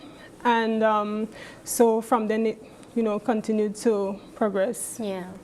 I remember the last time you came here, you shared with me this particular oil right here. And girl, I knocked the bottle out that it in. You have really grown your product line since the last time we've been here. Let's quickly jump into some of the latest products that you've had, and then of course highlight some of the best sellers as well. What did you bring that's new right now? So the product that I have that is new is the Grace Hair Oil. This is a new product. I've had so many customers who told me, you know, Kelsey, you are doing skincare. Would you mind see if you could do like a hair oil or something to help promote hair growth? Because a lot of people are struggling with their hair as well, like hair loss. And so I did my research. And I asked my family and friends if they would like to try the new product that I created, which is... That's this? Yes. So this promotes hair growth. Yes. And if I can see some of the ingredients in here, Thyme's in this? Wow. So it has in 4 different oils to promote hair growth, and it's soaked in 18 different herbs. Wow. Yes. How do you go about even figuring out that I put time in my beans, Kelsey? I do a lot of research, and I also use social media to my advantage. Okay. So I go on TikTok and I look at different videos. I look at different small businesses that are across the world and see what they are using as well to help with the promotion of different hair and skincare. So that's what helps me in the process. So you have a hair oil now. What else do you have that's new? That's the only product that I have that is new. I have 14 products in total. Okay. But all mostly are for the skin. Okay. But my best selling right now that is in stores across the country is the turmeric soap. Yes, that's both of these here. Well, I see the soap here, but you mentioned that you also recommend pairing it with something else, right? Right. I usually pair it with the Honey Glow Mask, and this helps with acne, dark spots, hyperpigmentation, because the turmeric has natural anti-inflammatory properties in there that helps with, inflammation and different acne that one may be faced with. So my clients would come to me and I would then recommend certain products for them. And provide them with a routine to follow. That's amazing. Well, let's take a quick look at some of the other ones that's also available. So we have the Bozic. This I also try to cater to the men population as well. Oh, so what is that? This is a men fragrance oil. Oh, can I smell? Yes. So a fragrance oil. Does this like substitute like a cologne or something? Yes, it's like a cologne. It's with sandalwood. Ooh, that smells good. Wow. That smells really good. Yeah, it smells very sandalwood. clean. I love like clean scents. Right. Yeah. And for women, we also have the Majestic Nights. And this is with my products, I have a very deep artistic meaning behind each product. Really good. And so the Majestic Nights, I named it after an era that my grandma and my mom grew up, which is Majestic Alley. Oh, and that's a beautiful spin as well. Yes. on an area that doesn't really have like a very positive affiliation. Right, but it also, I named it Majestic Nights because it also brings back the historical part of the community, because a lot of the times we look at Majestic Alley and we see an impoverished space, we see a space where there were a lot of violence. That's why I said, And before that, before the emergence of gang violence in Majestic Alley, there was Majestic Theater, the movie theater, where it was a space in the 60s, where community gathered and it was a safe space for people to come. So the Majestic Nights I tried to bring a positive spotlight into the community as well. This is excellent. Yeah. Now there was another smell that I also tried as well that was good. What are some of the other products? What is this? This is a whipped shea butter. The whipped shea butter is a natural butter.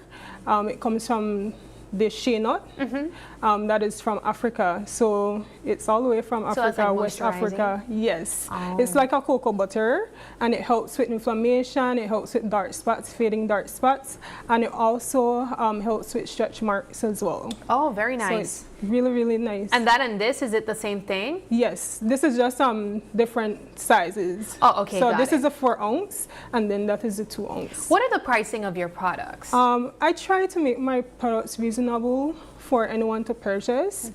So it ranges from $12 to $20. The soaps are $12.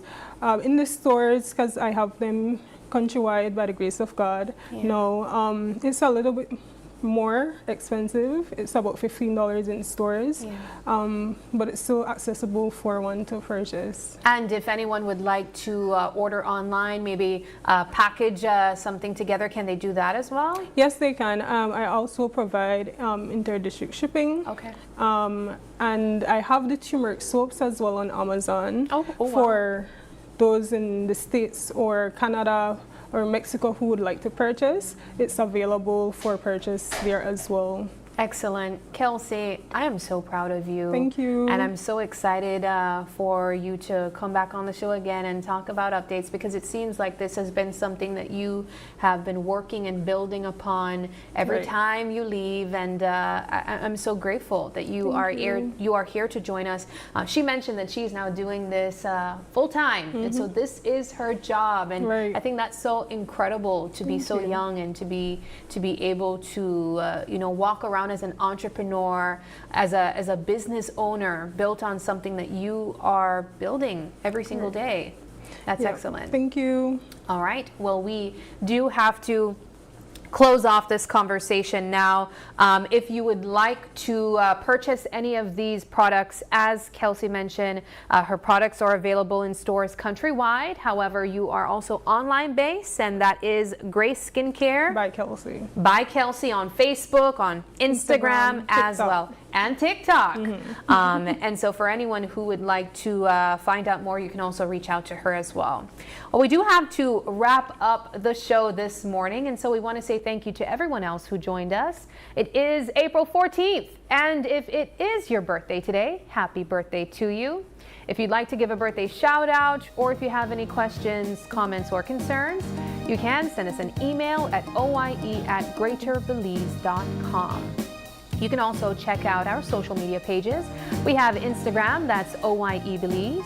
We also have Facebook, that's Open Your Eyes BZ. We even have TikTok, and we go live early in the morning as well before the official show starts. That's openyoureyes.bz. You can also text us or call us on our OIE phone number. That's 675-2555. But please do us a favor and join us again tomorrow when you open your eyes and start your morning right. Until then, be sure to keep your eyes, your mind, and your hearts wide open. Have a wonderful Tuesday, and we'll catch you tomorrow. Bye.